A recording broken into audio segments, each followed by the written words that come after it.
Paano tayo magiging ligtas sa dengue? Panatilihin nating malinis ang paligid, unang-una yan.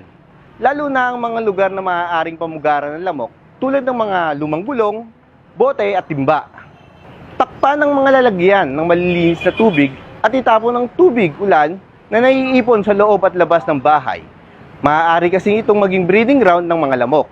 Magsuot ng damit na may mahabang manggas at pantalon, lalo na kung nasa mga lugar na may maraming kaso ng dengue. Pwede rin tayong gumamit ng mosquito repellent o kulambo. Mahalagang protektahan ng sarili, lalo na sa gabi at madaling araw, kung kailan aktibo ang Aedes mosquitoes. Mag-spray ng insecticide sa loob at labas ng bahay. Basta siguraduhin lang natin na safe ito sa atin, pati na rin sa ating mga alagang hayop. Ano ang mga sintomas ng dengue? Una, mataas na lagnat na umaabot ng 2 hanggang 7 araw. Matinding pananakit ng ulo at likod ng mata.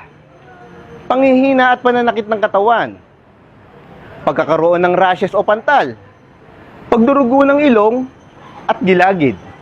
At sa malalang kaso, pagsusuka o pagdudumi ng dugo. Ano naman ang mga dapat natin gawin kapag may sintomas na? Uminom ng maraming tubig para maiwasan ang dehydration. Magpahinga ng sapat para mapalakas ang ating immune system.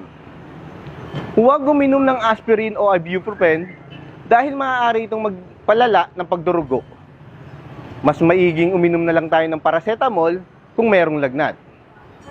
Magpatingin agad sa doktor, lalo na kung may sintomas tayo ng severe.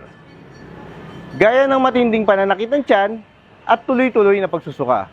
Ang dengue ay seryosong sakit, pero may iwasan sa pamamagitan ng tamang kaalaman at wasong pag-iingat.